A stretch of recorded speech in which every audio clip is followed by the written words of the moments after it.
June 12th, 1775, General Gage and the British made an offer that they thought the American Revolutionary Patriots couldn't refuse. Basically, give up your guns, give up your friends, and you can have peace. We can stop this fighting. But their response to this should really be something that we think about deeply today. Every time they say give up this or give up that for the sake of peace and security, and people do it, it creates kind of a problem. Maybe we need to change that around. And I want to start out, first of all, with some of the views of the founders and the old revolutionaries. Here from Federal Farmer on January 25th, 1788. To preserve liberty, it is essential that the whole body of the people always possess arms. Some people thought this was Richard Henry Lee. Almost certainly it wasn't. Maybe Melancton Smith is more likely my view, but Federal Farmer espoused a view that was very common to the founding generation, to the revolutionaries, to the patriots, that to preserve liberty, everyone has to possess arms because, well, you can't trust people with power. Here's St. George Tucker writing in view of the Constitution of the United States. He said, "This may be considered as the true palladium of liberty. The right of self-defense is the first law of nature. It's a natural right. It's not a Second Amendment right. It's not something that's a gift from government. It's not something that the courts approve. It's something you have whether the government likes it or not. And it's up to the people, of course, to exercise that right, whether the government likes it or not." So I cut off the middle of this quote. This may be considered the true palladium of liberty. The right of self-defense is the first law of nature. In most governments, it has been the study of rulers to confine this right within the narrowest limits possible. Doesn't that sound familiar? We're not going to violate your Second Amendment rights, but you just can't do whatever you want, right? That's the message that we hear. In other words, they tell us what our rights are, our natural rights. Tucker went on. He said, "Wherever standing armies are kept up, and the right of the people to keep and bear arms is, under any color or pretext whatsoever, prohibited, liberty, if not already annihilated, is on the brink of destruction." And this is certainly what was going on in the run-up to the War for Independence, 1770, well, 1770 earlier, but really we're talking here late 1774 or so after the coercive acts in the war, before the War for Independence, the big fighting broke out. So, for example, just some highlights. In September 74, General Gage seized gunpowder north of Boston. So people started resigning from local militias, the official militias, and starting independent ones. Rather than Crown-approved ones, they created their own independent self-defense. Then, of course, in response, the king banned importation of all arms and ammunition. This is not something I never learned this in school. Maybe I wasn't paying attention because all they're teaching us is dates and stuff like that. They're not teaching us the founding principles, what really went down. But the king banned importation of all arms and ammunition to the colonies unless he had a permit. And what a surprise. When you rely on government to give you a permission slip, maybe the government won't issue one. And from my understanding, at least the research that I've done, primarily reading other people who are much better on this, but I learned that no one that we're aware of was ever given a permit. So then Lord Dartmouth, who I think was the Royal Secretary of State for America, suggested to Gage, you even got to be a little bit more aggressive. Here's what he wrote. "Upon no account suffer the inhabitants of at least the town of Boston to assemble themselves in arms on any pretense whatsoever, either of town guard or militia duty." So shut down their own local self-defense. Do not let them under any pretense. It doesn't matter. We can't have them bearing arms.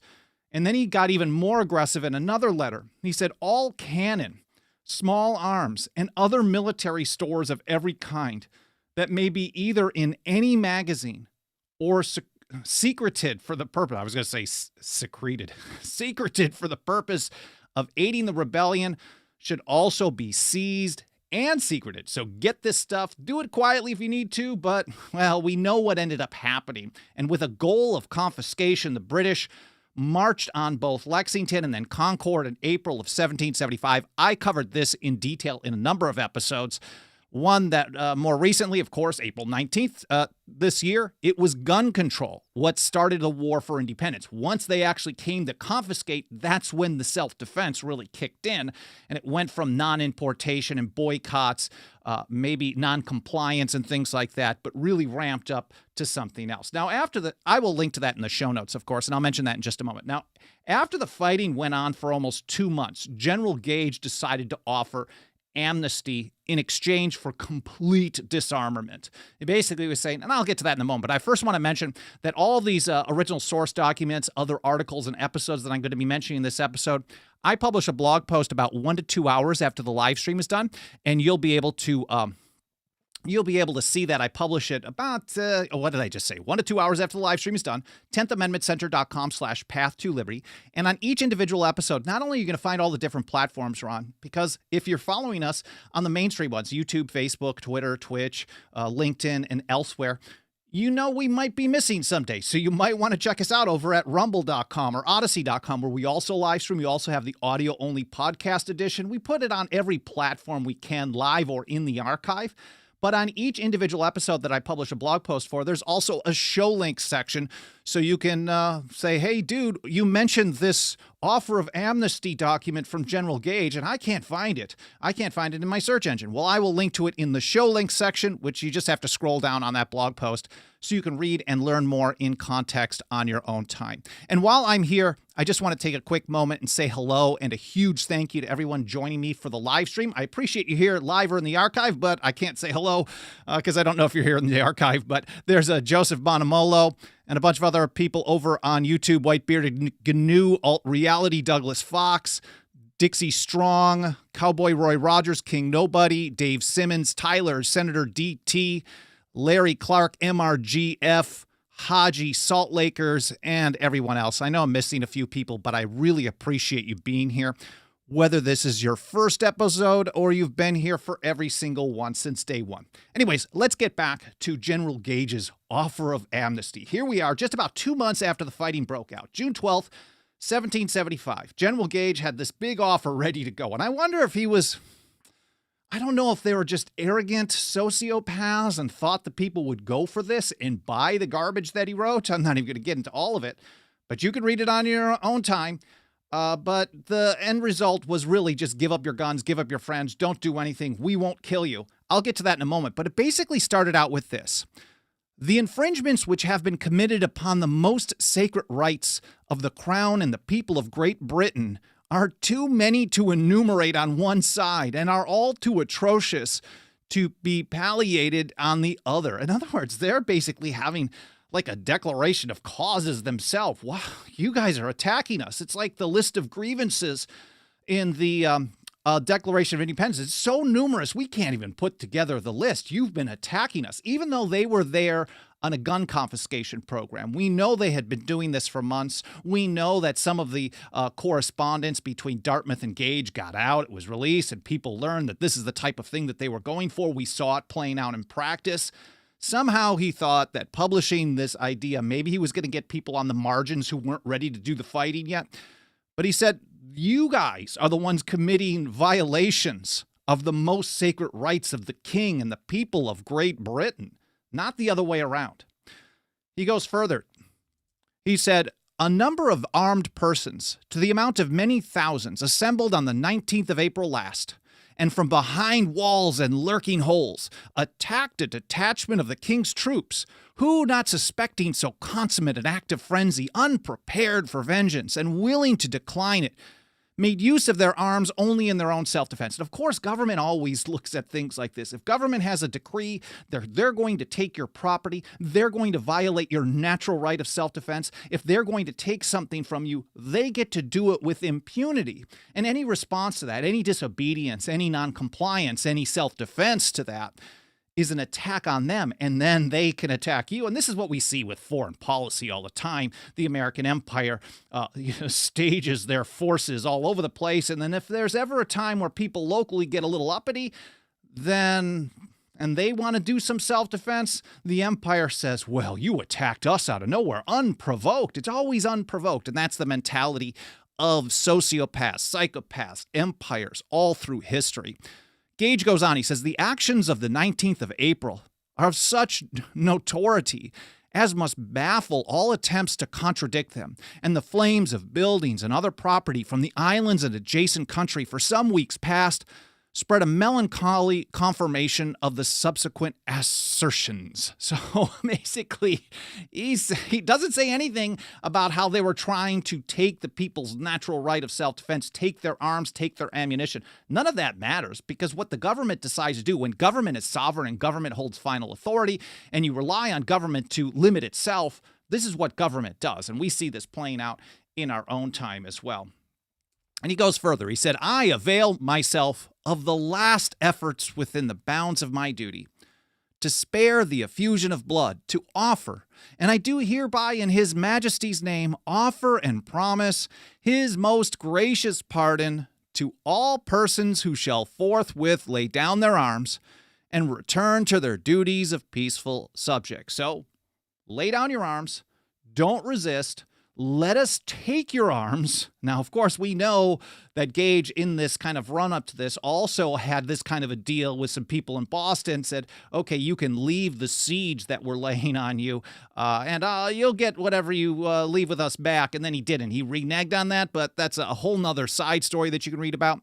So he's saying, basically, even though I can't be trusted, and they shouldn't trust him one way or the other, lay down your arms, we won't kill you. Except, and he goes further, only from the benefit of such pardon, Samuel Adams and John Hancock. And this is, in and of itself, should be reason enough to think both of those were at least heroes of the time.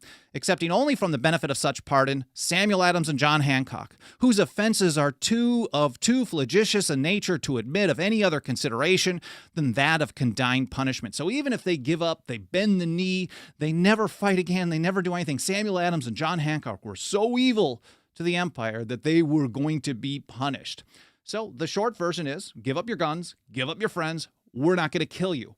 And here's how Noah Webster described things. And I think the founding generation, the old revolutionaries, understood this process. Of course, I had mentioned Federal Farmer and St. George Tucker, understanding that standing armies and restrictions on the right to keep and bear arms, if the people themselves, the whole body of people don't possess arms, you can't preserve liberty. And here's how Noah Webster explained it in 1787. Before a standing army can rule, the people must be disarmed. Now, unlike Americans of the last 100 years, that generation was too smart to fall for Gage's tricks. But wait, there's more from General Gage. Here's how he put it. He said, I, by these presents, proclaim not only the persons above named and accepted, that is, Samuel Adams and John Hancock, but all of their adherents, associates, and abettors. I mean, I wonder if they could have gotten away with it if they just said, someone may have maybe turned in one or two people, but I guess not. But then he added anyone else who went along with them, provided material aid or support. And that's a phrase that we see, for example, in the Patriot Act and some modern legislation. It's very broad to say anyone who might be helping someone who's against the state is going to be in trouble, and that's what Gage does here as well. I, by these presents, proclaim not only the persons above named and accepted, but all their adherents, associates, and abettors, who have appeared in arms against the king's government, and shall not lay down the same as aforementioned. So thousands and thousands of people maybe were on the hit list, but give up your guns. And that's really what it gets down to, because they were on a gun control mission. We know that Dartmouth was pushing Gage to do a full disarmament. And that was the goal. So maybe they were trying to provoke, they were trying to provoke a conflict so they could use this as pressure. Not sure. They definitely had that type of a mentality. And likewise, Gage continued, all such as shall so take arms after the date hereof, or who shall in any wise protect or conceal such offenders, or assist them with money, provisions, cattle, arms, ammunition, carriages, or any other necessary for subsistence or offense, or shall hold secret correspondence with them by letter, message, single, or otherwise, to be rebels and traitors, and as such to be treated. So even if you feed someone, you allow someone to use your outhouse, you do anything. And this is material support or resources. If you even communicate with anybody and you don't turn them in, you are also a traitor. and that's how you're going to be treated. In other words, they're going to hang you. And we know what they did with Joseph Warren when he died in the Battle of Bunker Hill. General Gage, I think it was, said it was basically, maybe it was Hutchison, I can't remember who said it, basically killing the great patriot Joseph Warren, who was born yesterday in history.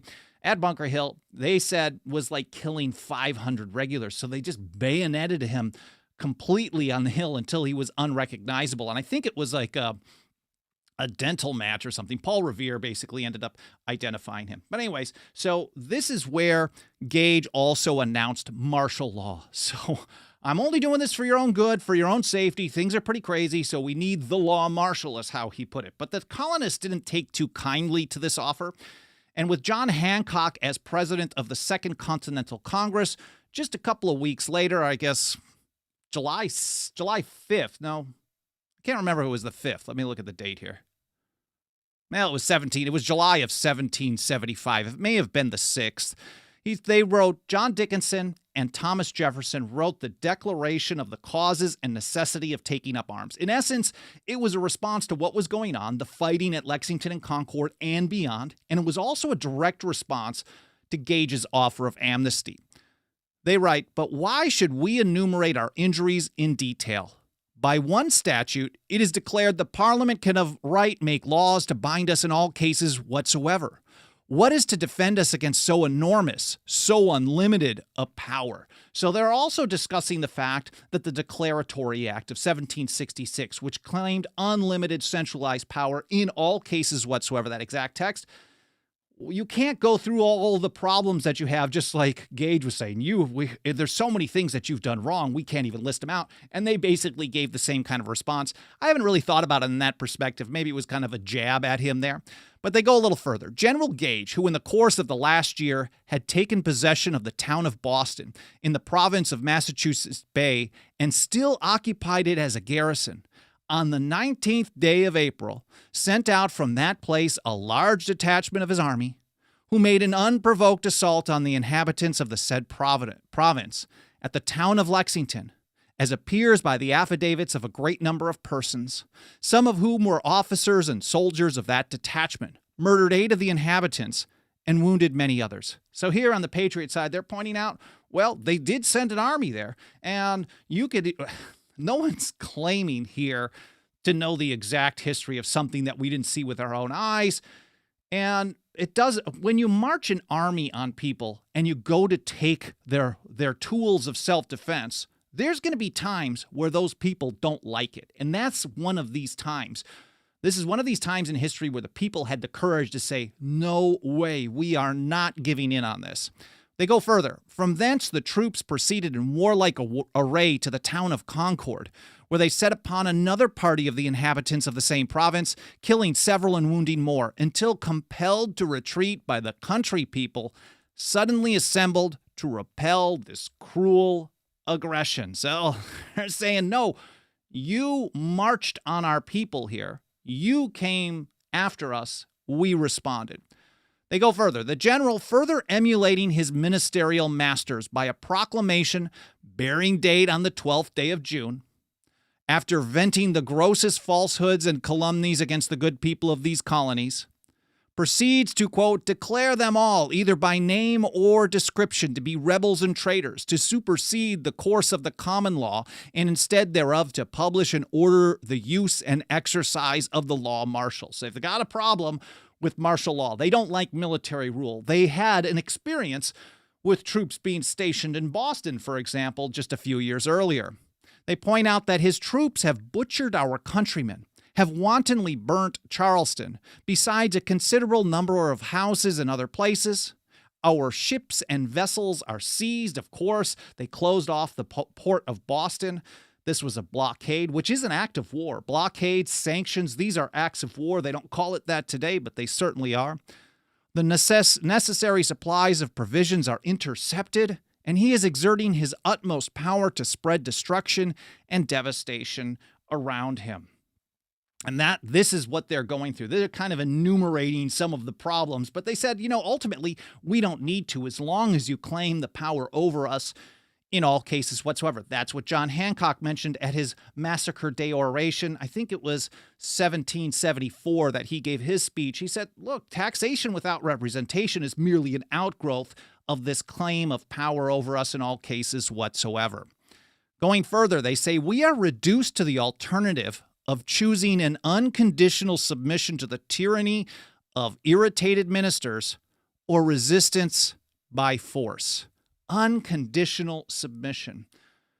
Years later, Thomas Jefferson, in his Kentucky Resolutions of 1798, he said the several states composing the United States of America are not united on a principle of unlimited submission to their general government. So the mentality of the revolution shows through in that document in many ways. The idea that, well, maybe you bend the knee on some issues was definitely still there. But ultimately, they were saying, we don't have unlimited submission. There's a line that you cannot cross. And once you cross that line, things are done. And that's what they're saying here. We're giving the alternative of unlimited submission, unconditional submission, or resistance by force. This is a horrible situation to be in. And they said the latter is our choice. We have counted the cost of this contest and find nothing so dreadful as voluntary slavery. So they thought the idea of unlimited voluntary submission and slavery was far worse than the resistance and struggle that would require them to try to live free. They said, honor, justice, and humanity forbid us tamely to surrender that freedom which we received from our gallant ancestors, and which our innocent posterity have a right to receive from us. So many times people say taking a stand. This doesn't mean taking a stand. It always means getting into a battle, because they did many things for many years that didn't result in outright battles. But so many people say, oh, it's too difficult. I don't want to go through the trouble. I don't want to risk my neck, whatever it may be. But ultimately, when you're doing that, you're not just affecting yourself. And of course, they're talking about duty and honor to the people who struggled in the past to give you what you have today. There's something to be said there, but a lot of people don't have that kind of honor today. But think about the future, because if you give up your liberty in this contest today, the people in the future are the ones that are going to pay the price as well. If you're too weak to take a stand, think about the children, the grandchildren, great-grandchildren, and on and on. And that's what they're saying. This is morally unacceptable to give up your rights, because it's your duty to leave the next generation in a better place than you are today. I think this is a pretty standard view for many people. But here's how they sum it up. Again, this was drafted by John Dickinson and Thomas Jefferson. I'm pretty sure it was July 6, 1775. I'm sure someone like White-Bearded Gnu or somebody out in the chat probably knows the exact date offhand. But this was passed unanimously by the Second Continental Congress. And this is how they summed it up. In our own native land, in defense of the freedom that is our birthright, and which we ever enjoyed till the late violation of it, for the protection of our property, acquired solely by the honest industry of our forefathers and ourselves, against violence actually offered, we have taken up arms. We shall lay them down when hostilities shall cease on the part of the aggressors, and all danger of their being renewed shall be removed, and not before. And they recognized that this was a dangerous choice. They even said it straight up earlier in the document. We know. We have looked at the cost of this contest. We are aware that it is going to be difficult. But if our choice is voluntarily submit or stand for our liberty, it's the old give me liberty or give me death mentality. Do not give in so easily. We will only lay them down when you back off. We will not give up our rights at all. We're just not going to do it.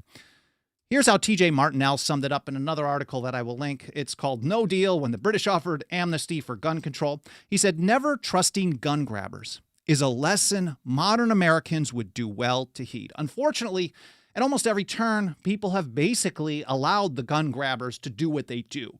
So in 1934, when they passed the National Firearms Act, they said, well, this is for your safety, and people went along with it. They didn't resist it.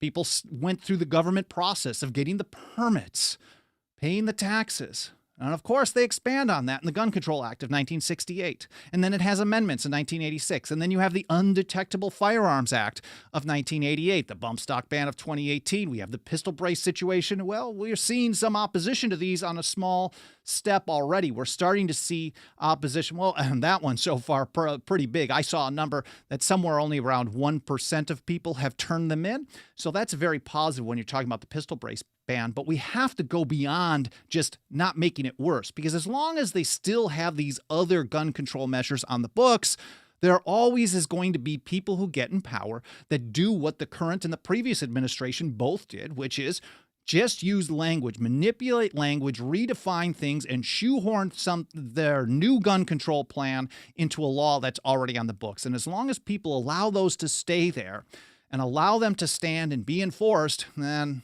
again, we shouldn't be surprised if it gets worse and worse and worse. Never trusting gun grabbers is a lesson modern Americans would do well to heed. And this is the kind of message we work really hard to get out to more people every single day, and nothing helps us get that job done more than the financial faith and support of our members. You can join us for as little as $2 a month. Throw some of that dirty government fiat our way while they're devaluing it. We'll use it to stand for the Constitution and liberty, despite what the government does, no matter whether they like it or not. Again, 10thamendmentcenter.com/members. And while we're here mentioning this, I want to say a quick hello and a huge thank you to a handful of people who joined us as members recently. I'm missing a bunch, I know, but I really appreciate everyone. Richard in New York, Cindy in California, Matthew in Idaho. There's Michael and Adam in Texas, and Kelly in Delaware. Again, 10thamendmentcenter.com/members. I'd be really grateful for any consideration you can give to join us today. Don't feel any pressure. We've got thousands of articles and blogs on our website for free. We're going to continue doing that, whether you're financially able to join us or not. And while I'm got another minute or so here, I want to take a look over in the live chat, see if there's any comments or questions that I can get back to. Whitebeard again, who said, how dare the peasants resist our tyrannizing? That's really the mentality that Gage had early on in that document. This proclamation, this offer of amnesty on June 12th, 1775, they march in, they steal your rights, they're basically attacking your right of self-defense. We know they want everyone totally disarmed. And literally just saying no to that is you attacking them. That's the mentality of a tyrant. That's the mentality of all the tyrants today. It's the mentality of tyrants all through history.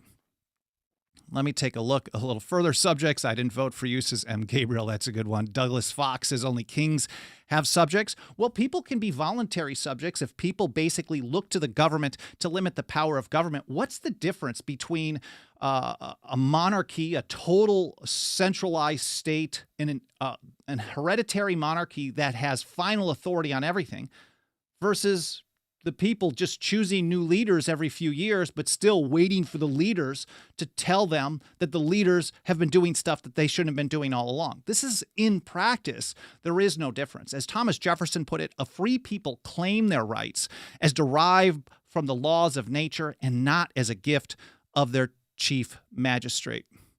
A little further, Larry Clark, Samuel Adams is one of my revolutionary heroes. Yeah, he was really, the father of the American Revolution is really a good name for him. I know we've got the father of the Constitution in Madison, the penman of the Revolution in John Dickinson. We can even call Dickinson the father of the Articles of Confederation, possibly. But yes, certainly his influence was incredible, along with James Otis, Joseph Warren, so many others. Patrick Henry, you can't miss Patrick Henry in his response to the Stamp Act and more.